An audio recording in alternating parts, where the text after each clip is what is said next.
Bonjour tout le monde, Jean-Sébastien d'Aéro Emploi. Je suis heureux de vous retrouver pour un nouveau webinaire, cette fois-ci en compagnie de Christian Fortin, conseiller pédagogique à la formation de l'ENA. Bonjour Christian. Bonjour Jean-Sébastien, ça va bien? Vous allez bien, toi? Très bien.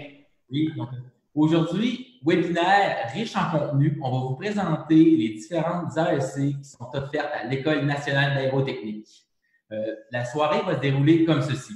D'abord, on va avoir une vidéo qui présente cette merveilleuse école qu'est l'ENA et aussi les attestations d'études collégiales qui sont offertes. Ensuite, Christian va nous faire une présentation là, riche en contenu qui va vous présenter les différentes formations. Tout d'abord, la formation d'agent méthode, l'AEC en assurance contrôle qualité et l'AEC en conception assistée par ordinateur. Donc, sans plus attendre, on débute avec la vidéo qui présente l'École nationale d'aérotechnique. Bonjour, bienvenue à la capsule d'information concernant les attestations d'études collégiales en aéronautique que nous appelons les AEC en aéro. Mon nom est Louis Grondin, je suis conseiller en formation à l'École nationale d'aérotechnique. Je vais donc vous entretenir sur notre école ainsi que nos 5 programmes d'AEC, soit éléments d'avionique, maintenance d'aéronefs, agent de méthode, contrôle qualité et le logiciel CATIA.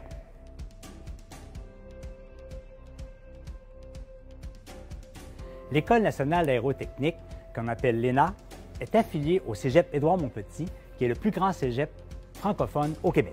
Nous sommes une école nationale, donc les seuls au Québec à former des techniciens en aéronautique. Nous sommes aussi reconnus pour être la plus importante en Amérique du Nord grâce à nos installations. En effet, ici à l'ENA, nous avons 35 laboratoires techniques, 38 aéronefs, dont 11 hélicoptères et 27 avions. Sachant qu'il y a près de 475 entreprises qui œuvrent dans le domaine de l'aéronautique au Québec, l'ENA a un lien privilégié avec eux. En effet, nous avons la possibilité de rencontrer les entreprises directement dans leur usine ou de faire venir des entreprises ici pour rencontrer les étudiants. De plus, ce qui est intéressant, c'est que tous les finissants de l'ENA ont droit à un service de placement à vie qui est offert pour eux. En résumé, l'ENA, c'est la passion pour les étudiants qui sont présents et les enseignants, ainsi que l'expertise reliée à ses professeurs chevronnés, ainsi que les programmes et tout l'équipement disponible pour vous.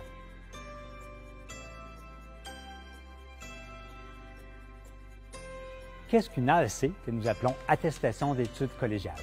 Il s'agit d'une formation axée spécifiquement sur la pratique du métier, sans formation générale. Donc, il n'y aura pas de cours de français, philosophie, éducation physique. Cette formation est bien reconnue par le ministère de l'Éducation et de l'Enseignement supérieur, reconnue par Transport Canada au niveau aéronautique et aussi reconnue par les entreprises. Donc, on parle d'une formation courte et intensive qui permet de répondre aux besoins du marché du travail.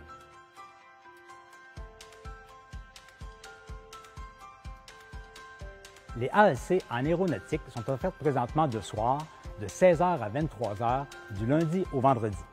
Il s'agit d'un programme intensif avec des congés de 2 à 3 semaines durant la période d'été et la période des fêtes. On parle donc d'environ 25 heures de cours par semaine. Concernant les AEC, nous avons 2 formations de base, maintenance d'aéronefs et éléments d'avionique. Maintenance d'aéronefs concerne plus la réparation, entretien et inspection des avions et des hélicoptères, alors que éléments d'avionique concerne plus le côté électronique, électrique et numérique. Pour les formations plus de perfectionnement, qui s'adressent à des gens qui ont déjà de l'expérience dans la production, nous avons agent de méthode en assemblage structuraux pour devenir un planificateur ou contrôle de qualité pour devenir un inspecteur dans le domaine de l'aéronautique. Enfin, nous avons l'AEC CATIA qui concerne la conception assistée par ordinateur au niveau des dessins 3D.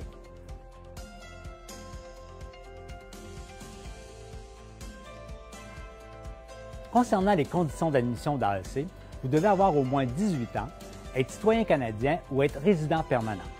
Vous devez avoir fait un arrêt d'études pendant au moins 1 an ou 2 sessions consécutives, ou avoir fait au moins une année postsecondaire, collégiale ou universitaire, ou détenir un diplôme d'études professionnelles que nous appelons un DEP.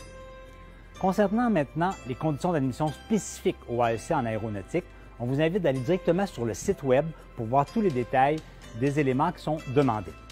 Si vous avez fait vos études hors Québec, vous devez fournir soit une évaluation comparative du ministère ou vos relevés de notes au diplôme de votre pays.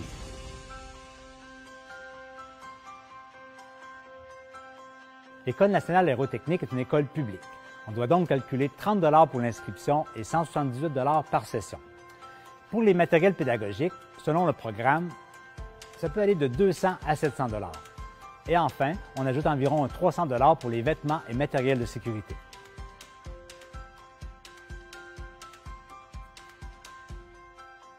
Pour les étudiants qui auraient besoin d'aide financière pour leurs études, vous avez deux possibilités. Soit que vous utilisez ici directement à l'école notre programme de prêt et bourse, ou encore, tous nos programmes sont reconnus par Emploi Québec, donc vous pouvez aller voir votre représentant dans votre région d'Emploi Québec pour vous aider à recevoir de l'aide financière.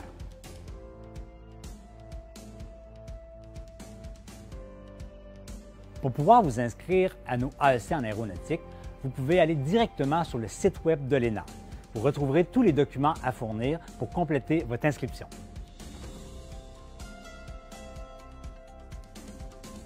Pour les programmes d'attestation d'études collégiales en aéronautique, il est important de savoir que le nombre de places est limité. Il y aura donc une sélection qui sera faite en fonction du respect des conditions d'admission, ainsi que l'analyse de votre dossier concernant votre formation, vos expériences et vos résultats scolaires. De plus, il est important de bien maîtriser le français car tous les cours et les examens sont en français.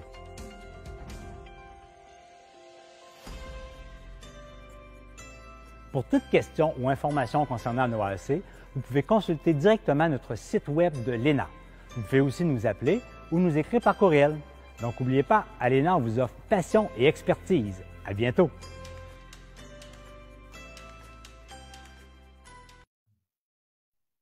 Avant d'enchaîner avec la présentation de Christian, je tiens à mentionner là, pour tout ce qui est vos questions, on va vous inviter à les poser en commentaire. Celles-ci seront répondues à la fin de la présentation de Christian. On a des équipes au bureau là, qui collectent toutes les questions, que vous soyez là, sur Facebook, sur LinkedIn, sur YouTube ou sur n'importe quelle plateforme où on est diffusé en direct. Écrivez-les en commentaire, on recueille toutes ces questions et par la suite, on va y répondre à la toute fin. Également, si les questions sont un petit peu plus précises ou demandent davantage de recherche d'informations, n'hésitez pas à laisser votre adresse courriel pour qu'on soit en mesure de vous recontacter ou envoyer votre question à l'adresse courriel là, qui est mentionnée à la fin de la vidéo. Donc, Christian, sans plus attendre, à toi la parole. Merci Jean-Sébastien. Puis oui, ça va nous faire un plaisir de répondre à vos questions précises. Je ne prétends pas avoir la connaissance infuse, donc je peux aller chercher l'information auprès des enseignants lorsque vous avez des questions très, très pointues. Puis on va répondre à vos questions. Donc, je vais activer le partage d'écran pour commencer à vous présenter les programmes.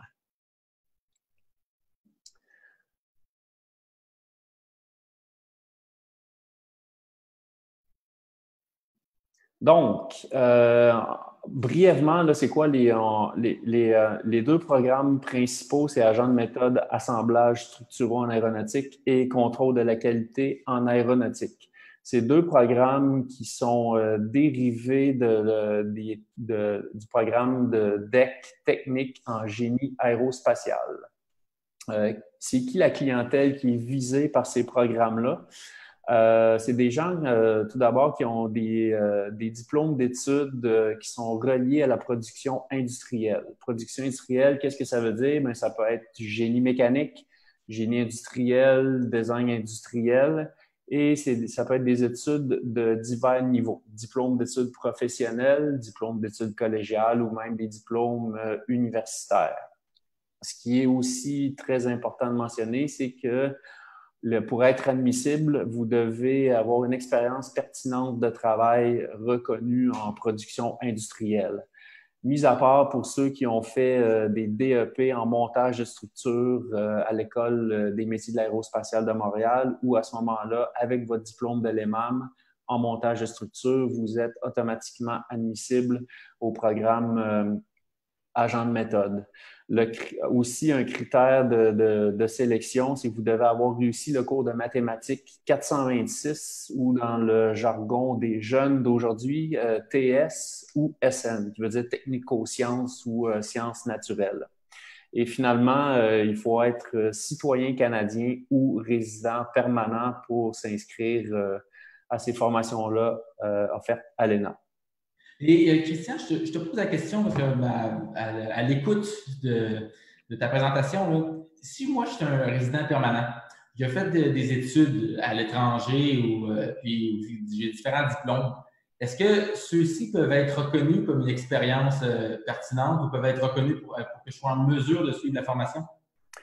Oui, bien en fait, comme mon collègue Louis l'a mentionné dans la vidéo précédente, vous allez vous inscrire par le biais du site le SRAM, le Service régional d'admission de Montréal, et vous allez fournir au SRAM vos relevés de notes de votre pays d'origine, et avec le SRAM va faire l'analyse de vos études pour déterminer si vous avez les mathématiques équivalentes secondaire 4. Donc, c'est eux qui vont faire l'analyse des dossiers.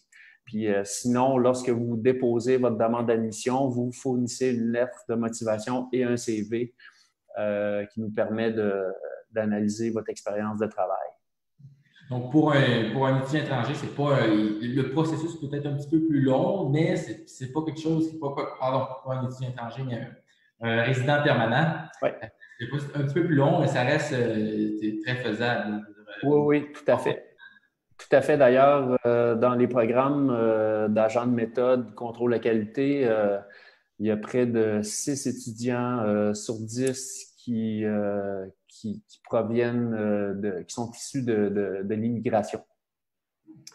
En gros, les deux programmes, agent de méthode, c'est un programme de 540 heures. Contrôle qualité, c'est 510 heures de formation. Un petit peu plus tard, je vais vous les présenter plus en détail, mais en gros, les cours, c'est 25 heures de cours par semaine. La plage horaire, c'est du lundi au vendredi entre 16h et 23h.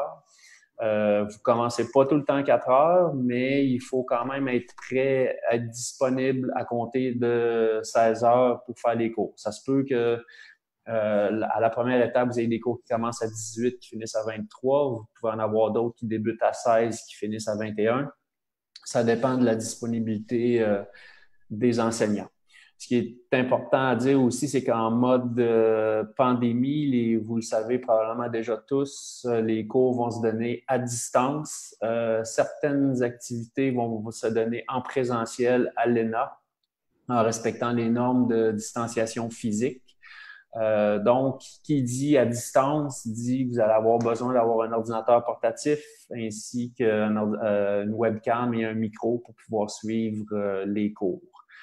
Les deux programmes commencent fin septembre, début octobre et vont se terminer en avril. Et il y a 2 semaines de vacances dans le temps des fêtes. Puis, peut-être en dernier lieu, c'est qui les employeurs potentiels d'agents de méthode ou d'inspecteurs qualité? C'est les entreprises de fabrication de produits aéronautiques. Donc, on parle d'aéronefs, de moteurs d'aéronefs, de composants d'aéronefs, trains d'atterrissage, par exemple. Les entreprises de sous-traitance de produits aéronautiques. Il y a les entreprises aussi qui travaillent dans le milieu pas aérospatial, mais exploration de l'espace ou militaire.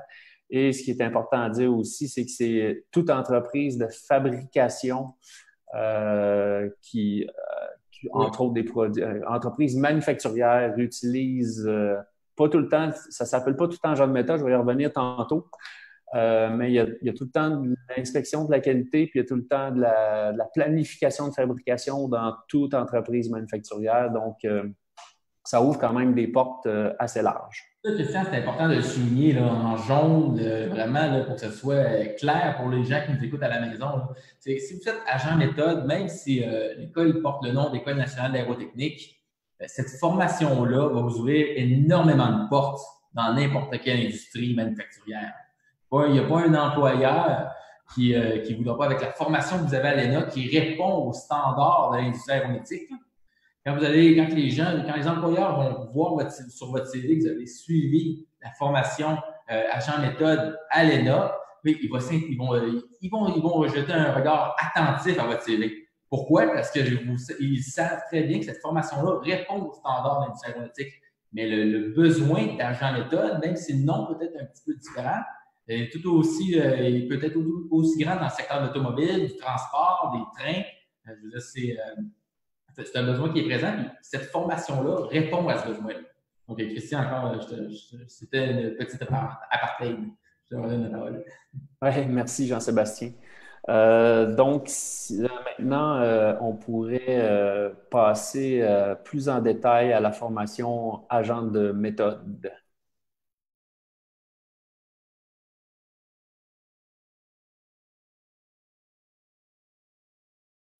Donc, qu'est-ce que ça fait un agent de méthode? En gros, l'agent de méthode fait le lien entre l'ingénierie et le plancher de production. Donc, l'ingénieur définit quoi fabriquer comme produit ou composant.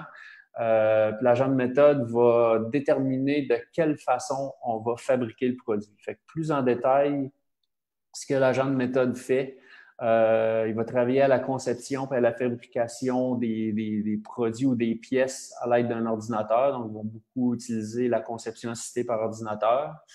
Ensuite, ils vont faire la planification des étapes de production. Ils vont collaborer à la planification du processus de production pour le contrôle de la qualité puis les essais qui sont faits avant de mettre vraiment en production les pièces. Les agents de méthode font l'élaboration des procédures de réparation ou d'assemblage, puis aussi ils élaborent les cahiers de montage en utilisant beaucoup, entre autres en aéronautique, le logiciel CATIA. Puis les appellations d'emploi, Jean-Sébastien l'a mentionné un petit peu tantôt. En aéronautique, ça s'appelle agent de méthode. Dans d'autres secteurs, ça peut s'appeler planificateur de production, concepteur de méthode, un anglicisme bien québécois, c'est des gens qui sont au planning. Donc, le poste peut peut porter plusieurs noms. Le programme, oui, vas-y, Jean-François. Ça te parlait un petit peu de la scène, quand tu viens de parler un petit peu du métier, là, oui. on disait à qui ça s'adresse. Tu sais, agent méthode, ça peut être une belle alternative pour les gens qui sont en production et qui veulent, sans se taper des études, le terme des études pour aller faire un bac en génie pour devenir ingénieur. C'est un beau point milieu, un bel équilibre pour toucher un petit peu au domaine de l'ingénierie sans perdre l'essence du travail sur le plancher, là, en production. Le fait de se situer entre les deux, c'est un bel équilibre. On touche un petit peu à tout ce qui est génie, on est davantage, on regarde les plans, comment ça fonctionne, beaucoup de communication avec le département d'ingénierie. Le fait d'être à courroie de transmission fait qu'on ne perd jamais le lien avec la production. Fait que vraiment, là, c'est une belle alternative pour les gens là, qui souhaiteraient faire quelque chose de différent. Je pense que quelqu'un qui est sur le plancher en usinage, programmation CNC, là, il veut passer à autre chose. Bien, agent méthode, c'est vraiment ça s'adresse à ce type de clientèle-là, entre autres. Exact. Le mot-clé, courroie de transmission, très, très bien illustré, Jean-Sébastien. Puis, c'est sûr que on dit que en étant agent de méthode, il y a quand même des connaissances de base qui peuvent être transférées dans d'autres domaines. Par contre, le cours s'appelle agent de méthode, assemblage structuraux en aéronautique. Donc, c'est sûr que notre formation est principalement orientée assemblage aéronautique. Mais en gros, dans les cours, il y a 9 cours au total dans le programme. Il va en avoir 5 à l'automne. Le dernier, sur la diapositive, fabrication et planification, c'est un cours qui se donne à l'automne et qui se poursuit un petit peu au mois de janvier. Mais en gros, il y a un cours de lecture de plan, il y a un cours de modélisation dans lequel vous allez apprendre à utiliser le logiciel CATIA pour aller chercher, extraire de l'information pour pouvoir faire vos cahiers de montage. Qui dit aéronautique dit matériaux spécifiques pour fabriquer les aéronefs et leurs composants. Donc, il y a un cours de matériaux. Il y a un cours d'initiation aux aéronefs. Ça, c'est le cours de base de tous les programmes qui sont offerts à l'ENA. Il faut savoir comment vole un aéronef.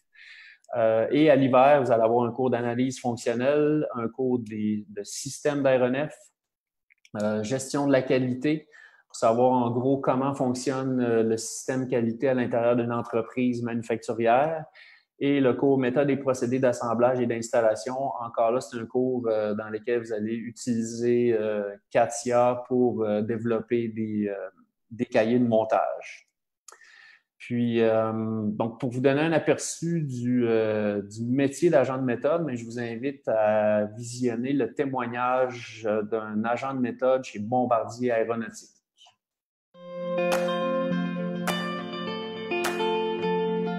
La fonction méthode est le point central de l'organisation. On est le pivot entre l'ingénierie, la production et la logistique. On fait le support à la production. Il n'y a pas 2 journées pareilles. Ma plus belle réalisation en tant qu'agent méthode fut le développement de la cabine première, là où on se trouve dans la cabine du Global Simul. Par exemple, le fauteuil dans lequel je suis assis, nous avons développé l'ingénierie, la méthode et l'assemblage. Le défi est à chaque jour répondre aux enjeux, continuer la production sans délai. Ce qui me passionne dans mon métier, c'est que je contribue personnellement à faire voler des avions, à développer des avions, donc c'est très excitant. Très bon souvenir de ma période à l'ENA. L'ambiance étudiante était excellente. De plus, les cours étaient très axés sur le technique, donc bonne préparation pour le marché du travail. Je n'hésite pas à recommander le métier d'agent de méthode. C'est très dynamique, il y a des défis à tous les jours. Très bonne vidéo qui montre bien l'importance, toute la passion que peut amener le métier d'agent méthode, mais aussi la courroie de transmission que représente l'agent méthode, entre autres, dans une entreprise florissante comme Bombardier. Donc là, on va parler d'une autre formation, l'AEC en contrôle de qualité, qui mène à un métier d'avenir. Très en demande, encore dans le domaine de l'aéronautique, mais aussi dans tout autre domaine. C'est un métier où les employeurs en recherchent actuellement plusieurs sur Aéro-Emploi, mais dans différents domaines, là, on recherche ce type de qualification. Donc, Christian, je t'invite à présenter, sans plus attendre, la formation en contrôle de qualité.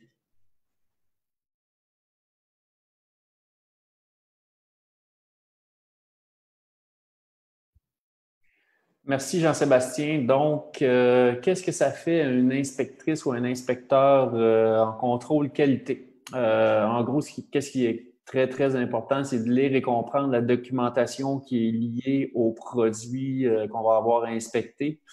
Ensuite de ça, évidemment, on inspecte le produit par diverses méthodes, en prenant des mesures, ainsi de suite. Ce qui est tout le temps important, c'est de documenter les résultats qui sont obtenus, traiter la documentation de traçabilité. L'aéronautique est très, très normée. Donc, il y a beaucoup de traçabilité à faire. Puis les inspecteurs qualité aussi vont toujours être impliqués aux activités d'amélioration continue dans leurs entreprises. Fait que c'est quand même un poste névralgique. Les appellations d'emploi, il y en a un peu moins qu'en agent de méthode. C'est inspecteur qualité ou agente de qualité. En général, c'est le même que ça s'appelle dans pas mal toutes les industries manufacturières. Puis au niveau des cours, encore là, comme agent de méthode, il y a 9 cours.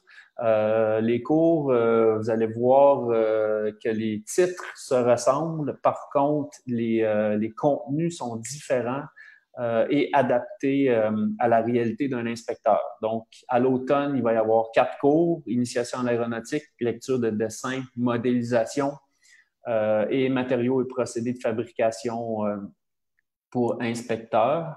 Il y a 2 semaines de vacances dans le temps des fêtes. Et ensuite de ça, à l'hiver, il y a un cours qui s'appelle « Interagir dans diverses situations de travail », analyse fonctionnelle, un cours de métrologie dans lequel vous allez apprendre à utiliser les différents outils de mesure qui existent en métrologie. Le cours de gestion de la qualité qui explique le fonctionnement du système qualité dans l'entreprise et finalement contrôle de la qualité dans laquelle vous allez voir, entre autres, les essais non destructifs et diverses méthodes d'inspection de produits métalliques. Et Christian, il y a un cours qui en dit beaucoup aussi sur le métier en contrôle qualité. Puis je pense que c'est important de le mentionner, là, interagir dans diverses situations de travail. Parce que les gens à la maison qui connaissent un peu moins là, ce métier en assurance qualité, il y a des fois l'image qu'on se fait avec la lecture des titres, le descriptif de la formation, c'est qu'on peut penser que c'est en assurance qualité, on est sur notre machine, on ne parle pas à personne, puis on prend des mesures. Puis ensuite de ça, on envoie ça à la production. Mais l'assurance qualité a un rôle majeur à jouer dans une usine, dans une usine manufacturière. En ce sens où puis l'importance de communiquer avec le département de production quand on est en assurance qualité, c'est qu'il peut y avoir certains conflits. Des fois, il y a une espèce de dynamique qui se crée entre la production et l'assurance qualité, parce que le rôle de l'assurance qualité, c'est de s'assurer que la pièce est produite selon les normes, respecte les specs, s'assurer qu'elle est conforme. Mais il y a une façon après ça d'aller communiquer avec la production pour s'assurer que tout est rondement et que la machine, sans mauvais jeu de mots, soit bien huilée. Parce que c'est pas toujours évident. Il peut y avoir certains conflits. Quand ça passe pas à l'assurance qualité, c'est des décisions qui sont importantes, qui peuvent parfois impliquer là, des milliers, si ce n'est pas des millions de dollars sur certaines pièces, à cause qu'il y a quelque chose qui n'a pas fonctionné. Avec le travail d'équipe, la capacité d'interagir avec ses coéquipiers, ses collègues de travail, c'est une importance capitale quand on est dans le domaine de l'assurance qualité. Exact. Imaginez que vous avez à aller voir le directeur de l'usine pour lui dire le lot de pièces que je viens de recevoir, il n'est pas bon, il faut tout interrompre parce que des fois, la pièce que vous inspectez va servir à un autre assemblage un petit peu plus loin dans le montage. Donc, ça prend quand même du doigté et de bonnes relations. Oui, c'est ça. Être capable d'avoir de bonnes relations avec nos collègues de travail. Être capable d'échanger, c'est ce qu'on veut dire. Puis, je pense que là-dessus, pour les gens à la maison, quelqu'un qui a en tête que c'est un métier pour une personne qui est très introvertie, mais pas nécessairement. Je veux dire, on peut aimer, c'est un bel équilibre entre aimer, échanger avec les autres, discuter avec ses collègues, travailler en équipe, mais aussi se retrouver seul avec ses équipements, concentré, sans trop de bruit tout le tour, et faire sa tâche. Mais je dirais que ce métier-là offre l'opportunité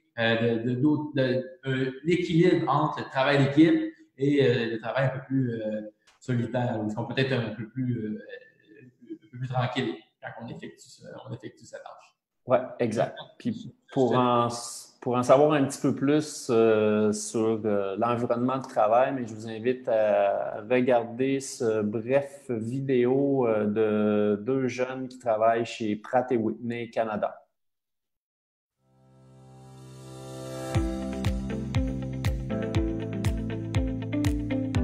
Bonjour, je m'appelle Gabriel Berté. J'ai travaillé 2 ans comme inspecteur qualité chez Pratt & Whitney. Dernièrement, j'ai eu une promotion pour être planificateur des procédés dans les dizaines de turbines. Bonjour, moi c'est Simon Chartrand. Je travaille également chez Pratt & Whitney comme planificateur de procédés et j'ai eu un parcours comme inspecteur pendant 2 ans. Ben, en gros, le rôle de l'inspecteur, c'est vraiment s'assurer qu'on livre un produit qui est conforme au dessin d'ingénierie. C'est vraiment, là, on vient couvrir la pièce complètement. On regarde la pièce, être sûr qu'il n'y a pas de défaut. Puis aussi, on vient utiliser instruments de mesure, micromètre, vernier, CMM, tout ça pour s'assurer de la conformité de la pièce. C'est un travail quand même qui est individuel, mais où est-ce que l'esprit d'équipe et l'équipe rentrent en ligne de compte. C'est d'utiliser vraiment tous les gens, toute l'équipe autour de nous pour donner un meilleur produit de qualité au final. Ben, à l'École nationale d'aérotechnique, ce qui est vraiment intéressant, c'est au niveau des laboratoires. C'est vraiment ce qui est le plus proche de ce qu'on trouve sur le marché du travail. Dans le volet contrôle qualité, c'est surtout que ça va être très concret. On va aller directement dans le contenu. C'est une formation de courte durée, donc une formation qui va te préparer rapidement à être sur le marché du travail. Puis si tu es vraiment quelqu'un de motivé par l'innovation, quelqu'un qui cherche à se développer puis à grandir dans une entreprise florissante. Ben après ça, il y a plein de portes qui peuvent s'ouvrir à toi dans le même type de domaine. C'est vraiment intéressant. C'est ça que je dirais aux gens. C'est allez-y, n'ayez pas peur.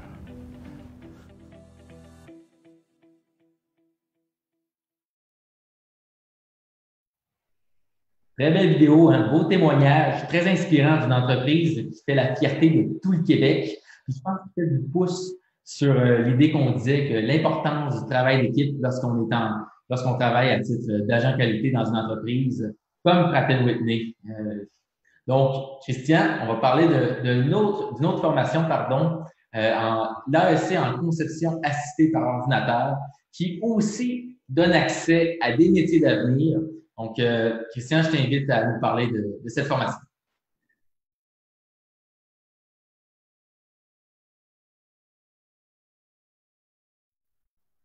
Oui, donc l'AEC Conception assistée par ordinateur, qu'on abrège par l'AEC CATIA, ça s'adresse à qui? Ce qui est super important de comprendre, c'est que ce programme-là, ce n'est pas un programme où vous allez apprendre à dessiner puis à utiliser un ordinateur.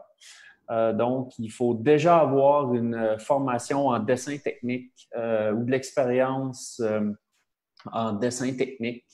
À qui s'adresse la formation? Ceux qu'on voit souvent dans les cours CATIA, c'est des gens qui ont des bacs en génie, des techniciens, des dessinateurs, des concepteurs mécaniques qui ont appris d'autres logiciels. Ça peut être, par exemple, SolidWorks. On a souvent des candidats qui ont appris à utiliser AutoCAD et qui veulent se perfectionner pour utiliser le logiciel CATIA.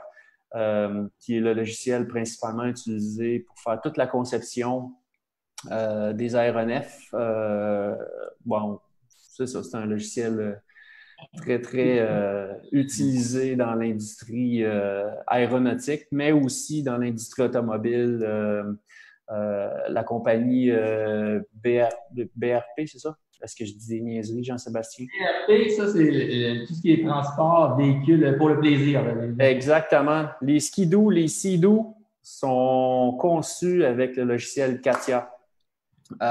C'est quoi l'AEC CATIA? Ben, on l'offre à temps partiel, donc ça va être, c'est un programme de 375 heures. Ça va quand même assez vite pour faciliter la vie des étudiants, mais on l'offre à 2 soirs par semaine. Donc, ça va être, exemple, soit le lundi, mercredi ou le mardi, jeudi, de la mi-septembre à juillet 2021. C'est 2 soirs semaine entre 18h et 23h. Dans ce cas-ci, le laboratoire informatique peut accueillir 20 étudiants. Donc, là, c'est écrit qu'on va le faire en mode hybride à distance. Pandémie, on est prêt, on peut le faire à distance, mais on aurait aussi la possibilité de l'offrir en présentiel à l'ENA. Puis, dans le programme, il y a 5 cours.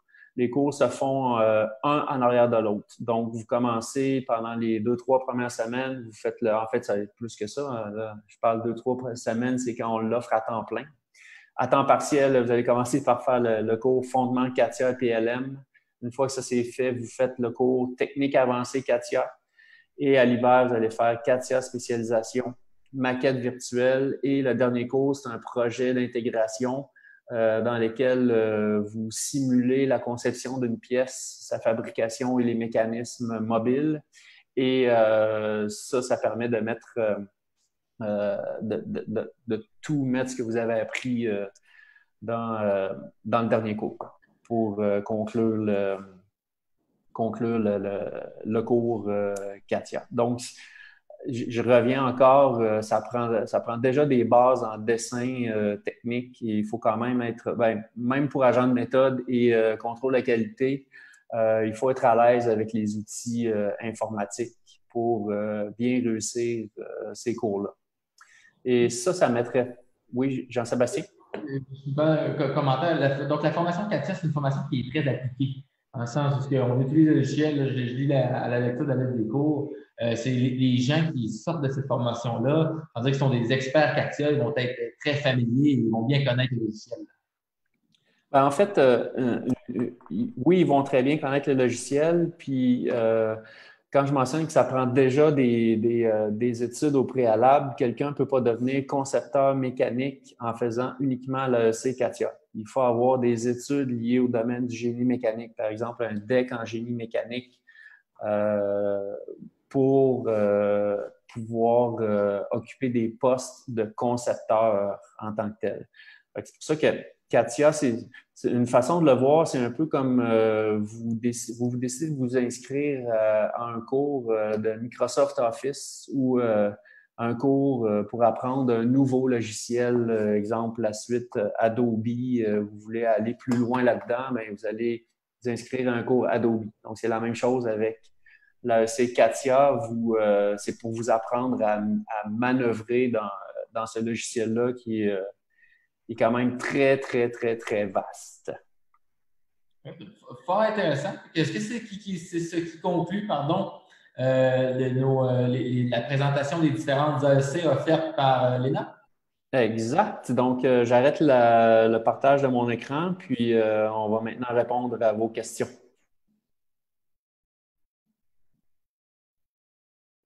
Très nombreuses questions. Je pense qu'on a un auditoire là, qui est très intéressé par les différentes formations qui sont offertes. On en a beaucoup aussi qui laissent leur adresse courriel. Encore une fois, je l'invite. Si vos questions sont un petit peu plus pointues ou vous sentez qu'on n'est pas en mesure, on n'a pas répondu à votre question durant la présentation, n'hésitez pas à laisser votre adresse courriel avec votre question, puis on va vous répondre là, rapidement. Parce que les inscriptions présentement sont en cours. Elles ont lieu jusqu'à quand les inscriptions, Christian? Les inscriptions se terminent dimanche le 23 août. Donc, si vous avez fait vos études à l'extérieur du Canada, c'est important de s'inscrire rapidement. Il y a des frais d'inscription de 30 $ et si on a analysé vos études faites à l'extérieur du Canada, le SRAM charge des frais de 50 $ pour faire l'évaluation comparative de vos études. Donc, ça peut prendre en moyenne 48 à 72 heures pour obtenir les résultats. Fait que c'est important de fournir tous les documents demandés par le SRAM lorsque vous vous inscrivez sur leur plateforme. Là, ça, on demande la question ici, comment on fait le processus d'inscription, comment ça fonctionne? Je crois qu'on y a un petit peu répondu à travers les vidéos, on a discuté. Peut-être juste le rappeler, là, comment ça fonctionne le processus d'inscription? Ouais. En gros, vous allez avoir le lien d'inscription en allant sur le site web du Cégep. On va publier le lien tout à l'heure. C'est cégepmonpetit.ca/ENA-AEC et là-dessus, vous allez avoir les liens de chacun des programmes. Donc, ça va vous rediriger automatiquement vers le site du SRAM sur lequel vous allez vous créer un profil, vous allez ajouter tous les documents qui sont demandés. Une fois que tous les documents requis ont été fournis, le SRAM nous transmet vos dossiers. Donc, en milieu de semaine prochaine, on va recevoir les dossiers de tous ceux qui se sont inscrits et dont tous les documents ont été remis. Et c'est moi qui vais analyser vos dossiers. Donc, je vous ramène aux critères de sélection, Math 426, expérience de travail pertinente, études liées au domaine de la production industrielle ou du génie mécanique. Fait que c'est important de fournir une lettre de motivation et un curriculum vitae à votre dossier d'admission. Une fois que les dossiers sont tous analysés, moi, je contacte tout le monde et je vous mentionne si vous êtes admissible ou non au programme. Quand quelqu'un est non admissible, je vous mentionne que vous êtes non admissible parce que vous n'avez pas les bonnes études, vous n'avez pas les mathématiques ou pas assez d'expérience de travail pertinente dans le domaine. Et on a souvent mentionné que l'aspect communication est très important pour réussir dans les métiers d'agent de méthode et inspecteur qualité. Donc, il va y avoir une entrevue de sélection de fait avec moi et le professeur coordonnateur des deux programmes. C'est une entrevue d'à peu près une vingtaine de minutes qui va fort probablement se faire en ligne. Dans lesquels on va en savoir un petit peu plus sur votre expérience de travail, vos études, pourquoi vous voulez faire cette formation-là. Et le cours de méthode commence le 28 septembre et contrôle qualité le 5 octobre. Donc, au plus tard, la mi-septembre, on va aviser tous les candidats qu'on a rencontrés en entrevue s'ils sont retenus ou non. On a de la place pour 18 personnes par cours. Fait que si j'ai 25 candidats, mais on passe les 25 en entrevue, puis après ça, avec une analyse des questions, on cote les candidats de 1 à 25, puis je contacte les 18 premiers pour leur confirmer qu'ils ont leur place dans le programme. Christian, ici, il y a une question qui revient souvent. On a des gens qui ont beaucoup d'expérience et qui n'ont pas les mathématiques 426 ou TS. On parle là, de plusieurs années. Là, okay? Est-ce que, au minimum 5 ans d'expérience, est-ce que c'est quelque chose d'un profil qui peut être analysé et considéré ou malheureusement, ça ne fait pas? Non, il faut vraiment avoir les mathématiques, il faut avoir les maths 426. Ouais. Prochaine question au niveau de la formation à distance. On me demande, est-ce que la formation est enregistrée pour la reprendre si jamais on n'a pas été en mesure de la suivre? Ou en fait, est-ce qu'elle est enregistrée? Et ensuite de tout ça, aussi le ratio entre formation à distance et formation en présentiel, quel est-il? C'est la réponse. La réponse plate, c'est toutes ces réponses sont bonnes. Ça dépend où ça dépend. Ça dépend des cours. Dans certains cours, 100% de la matière peut se faire à distance. Donc, il y a moyen par des vidéos ou des capsules d'information d'avoir de suivre toute la formation. Souvent, ce que les profs vont faire, c'est qu'ils vont partager dans l'environnement du cégep qui s'appelle l'EA. Ils vont partager beaucoup de documents PDF, des vidéos. Des fois, ils vont commenter des PowerPoint. Puis, à chaque semaine, par exemple, si c'est un cours, vous avez 5 heures de cours dans la semaine, bien, il va y avoir 2-3 heures peut-être de formation à faire par vous-même. Donc, le soir, exemple, le mardi soir, vous avez le cours d'initiation en aéronautique, mais ce soir-là, vous savez que c'est ce soir-là que vous dédiez à ce cours-là. Et les enseignants ont toujours des plages horaires où ils sont disponibles par la plateforme Teams. C'est un des outils qui existe dans la suite Microsoft 365. Vous avez accès à ces outils-là en tant qu'étudiant du cégep. Donc, les profs, ça branche en direct pour répondre à vos questions, vous faire travailler en équipe aussi.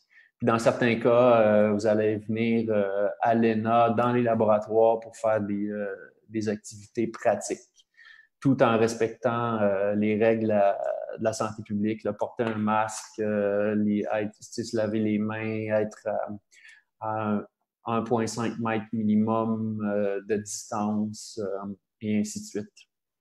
En fait, ça, c'est une des questions était, est-ce que je doute que la réponse est oui.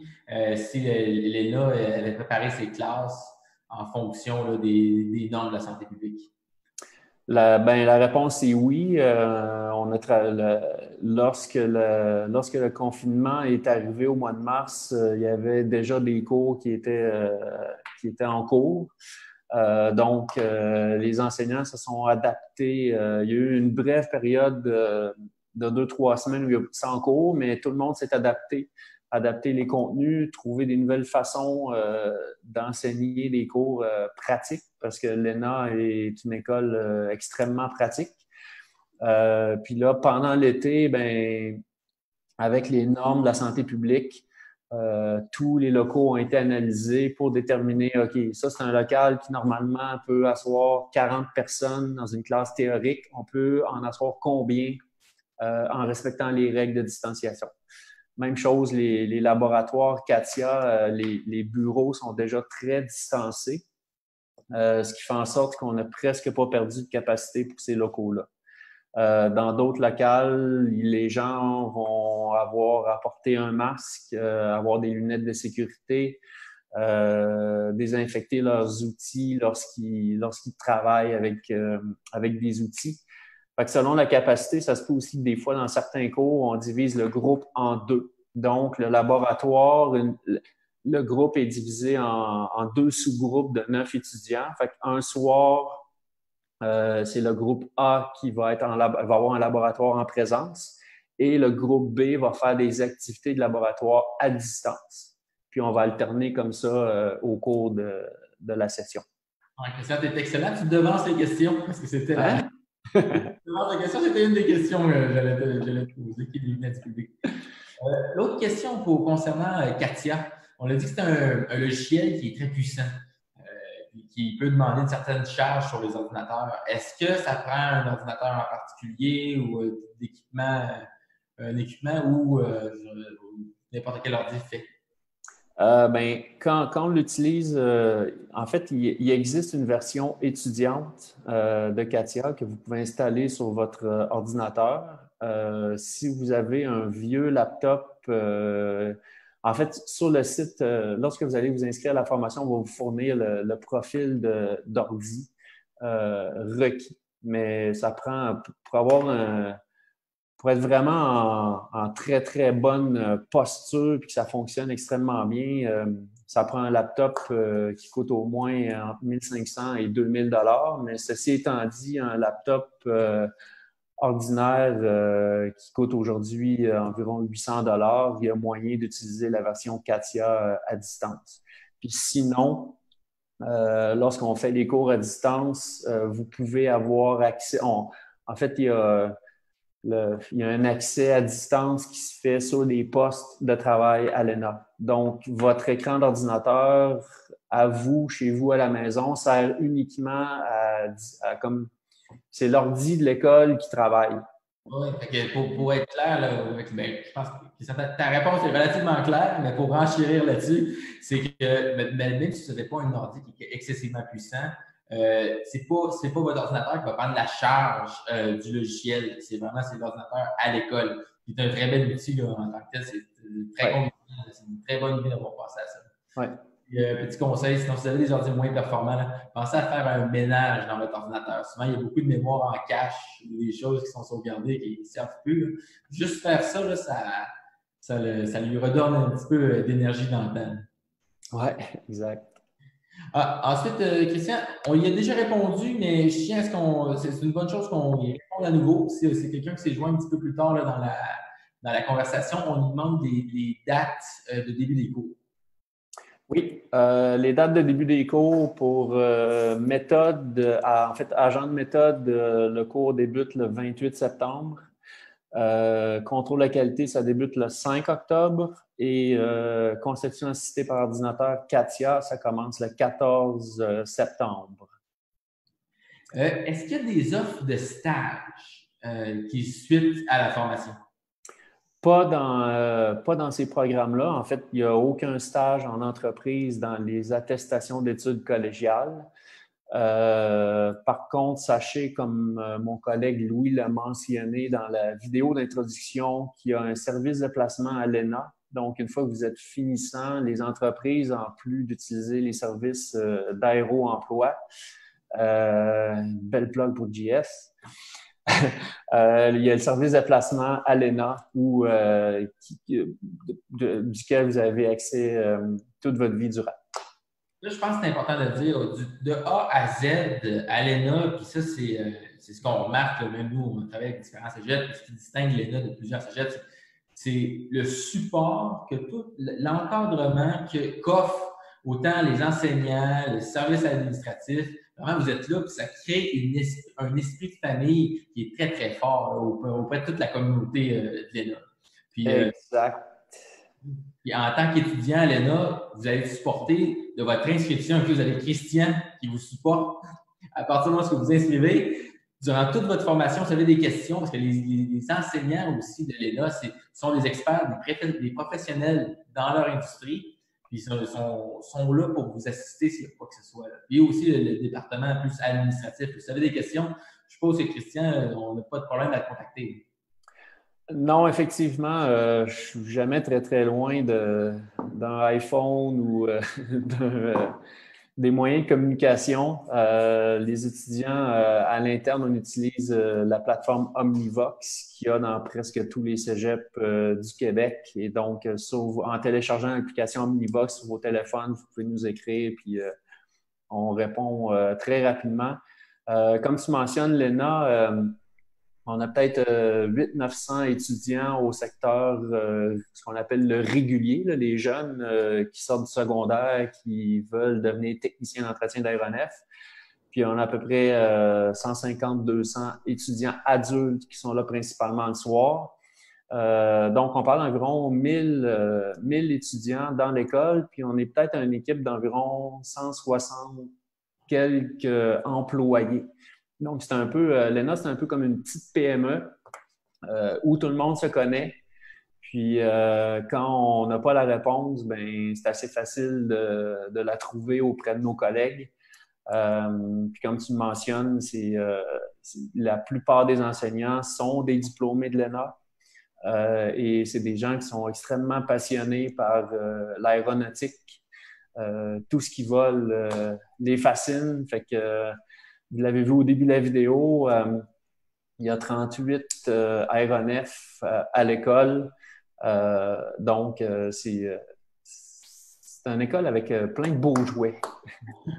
Mais c'est vrai que c'est très impressionnant. Là, je suis moins connaissant avec la COVID, s'il y a possibilité d'aller faire des visites. Peut-être que tu peux m'orienter là-dessus. Ça, je ne pourrais pas te répondre. Parce que c'est pour dire ce que je voulais exprimer, c'est que rentrer à l'ENA, ça donne vraiment la passion de l'aéronautique. Quand on voit les hangars, les aéronefs, c'est rare qu'on a la chance d'être aussi près des avions, toucher un hélicoptère. Après, ils n'ont jamais vu un hélicoptère aussi près. Alors, je ne l'avais jamais vu aussi près ailleurs qu'à l'ENA. Puis les modèles, il y en a de toutes sortes. Oui, exactement. Puis Christian, on me pose la question aussi, désolé, je n'oublie pas les questions du public. Les coûts, on en a parlé un petit peu, mais je pense que c'est important, on peut le rappeler. Combien ça coûte approximativement sur une formation à l'ENA? Oui, dans le cas d'agent de méthode, contrôle de qualité, il y a deux étapes. Donc, c'est des frais de scolarité d'environ 178 $ par étape. Plus le matériel pédagogique. On parle de livres parfois achetés dans certains cours. Puis l'autre option, l'autre chose, c'est l'équipement de sécurité, les bottes de sécurité, les lunettes. Souvent, la plupart des étudiants ont déjà des emplois en milieu manufacturier, donc ils ont déjà ça. Fait que si on enlève, avec les équipements de sécurité, on parle d'environ 800 $ pour la formation qualité et méthode. Et dans le cas de Katia, on parle d'un total d'environ 480 $ pour la formation. Fait qu'il y a des frais de scolarité, encore une fois. Puis il y a des frais de licence d'accès Katia qu'on doit payer à la compagnie Dassault à chaque fois qu'on a des étudiants qui prennent le cours.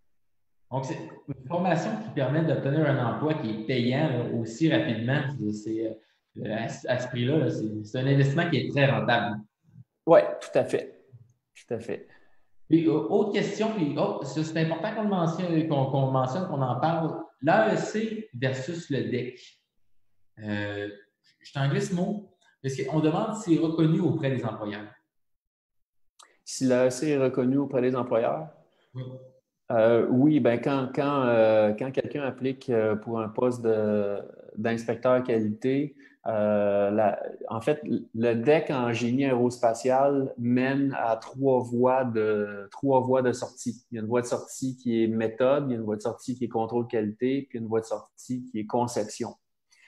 Donc, l'AEC, ce qu'on fait, c'est qu'on prend comme un métier, puis on prend juste les cours qui sont liés à ce métier-là. Donc, vous regarderez sur les offres d'emploi sur Aéro Emploi, quand ils cherchent un agent de méthode, mais avoir l'AEC agent de méthode ou le DEP en montage, DEP montage de structure plus l'AEC agent de méthode, ça qualifie autant que d'avoir le DEC. Puis là-dessus, je peux faire du pouce là-dessus. Je veux dire que les employeurs, lorsqu'ils voient une AEC de l'ENA, c'est une formation qui est reconnue, puis ils sont intéressés à vous écouter, puis à céduler l'entrevue avec vous. Ici, on a une question pour, au niveau des horaires. Tu en as déjà parlé un petit peu, Christian, mais c'est bon de le rappeler. C'est des horaires fixes ou qui peuvent jouer un petit peu étant donné là, que c'est donné à distance? Les horaires jouent, en fait, ils jouent un petit peu, mais ils jouent dans la plage de 16h à 23h. Donc, vous allez tout le temps voir, que ce soit à distance ou physiquement à l'ENA, c'est 25 heures, entre 20 et 25 heures de cours par semaine.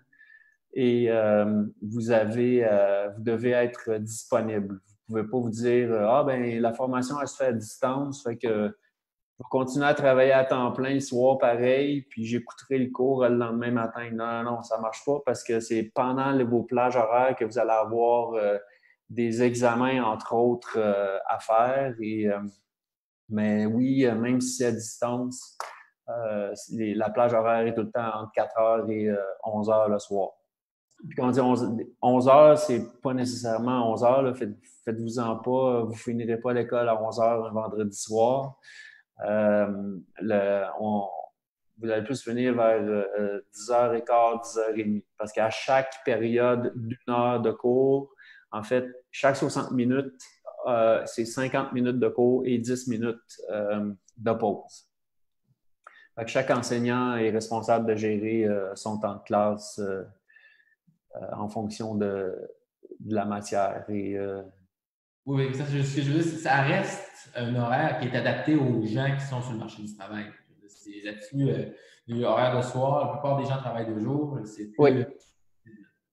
Oui, c'est pour cette raison-là qu'on offre nos cours le soir. La majeure partie des gens qui suivent les formations travaillent.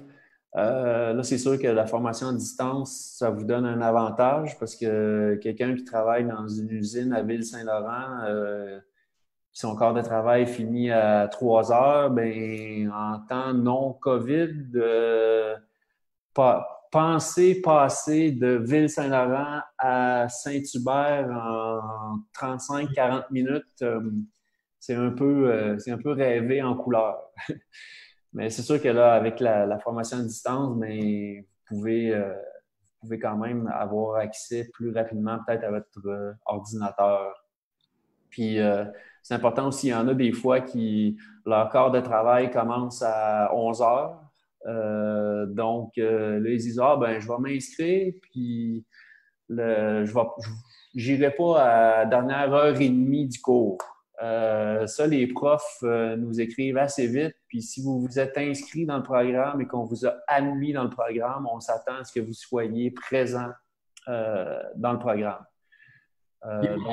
C'est un processus qui, étant donné qu'il y a un intérêt, il y a un engouement pour les programmes, c'est un processus qui est sérieux en sens qu'il y a des entrevues qui se font avant d'être recruté pour le programme. Oui, tout à fait. Ouais. Cette entrevue-là, tu peux nous parler un petit peu comment ça se passe? Oui, l'entrevue, c'est une entrevue d'environ 20 minutes qu'on va fort probablement faire par Zoom ou par un autre moyen de visioconférence. Dans l'entrevue, il y a moi, il y a le coordonnateur du programme et on vous pose des questions sur pourquoi voulez-vous faire cette formation-là. C'est quoi vos expériences de travail? C'est quoi vos études? À quoi vous vous attendez? Comme on mentionnait, pour être agent de méthode et inspecteur qualité, il faut quand même avoir des bonnes capacités relationnelles. Donc, on vérifie ça aussi. Puis l'entrevue nous permet aussi de valider le niveau de français parce que c'est important. Les cours sont entièrement donnés en français. Donc, il faut avoir un français fonctionnel pour bien suivre les cours. C'est Christian? En gros, c'est ça. C'est une 20aine de minutes l'entrevue. C'est bien répondu. Puis, on me demande encore une fois la formation, qui peut s'inscrire à cette formation, je pense, de façon plus générique? Parce qu'on a des gens qui demandent si on accepte les étudiants étrangers.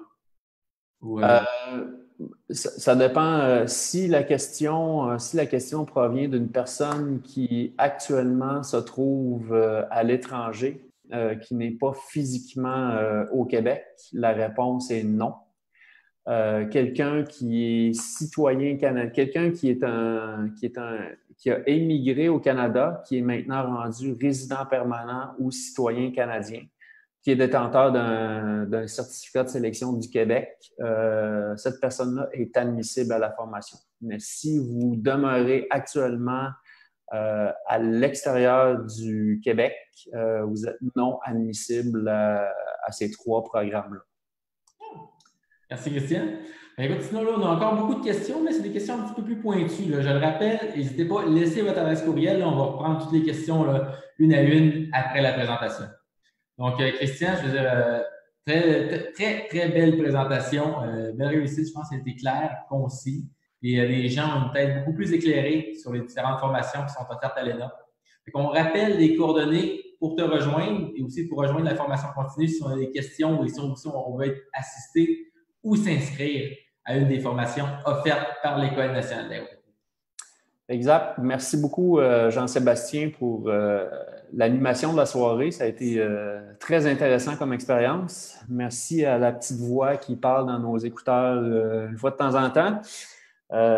C'est une belle équipe technique. Ça a été un plaisir de vous adresser la parole ce soir. J'ai bien hâte de vous retrouver sur un écran d'ordinateur ou en présence à l'ENA cet automne.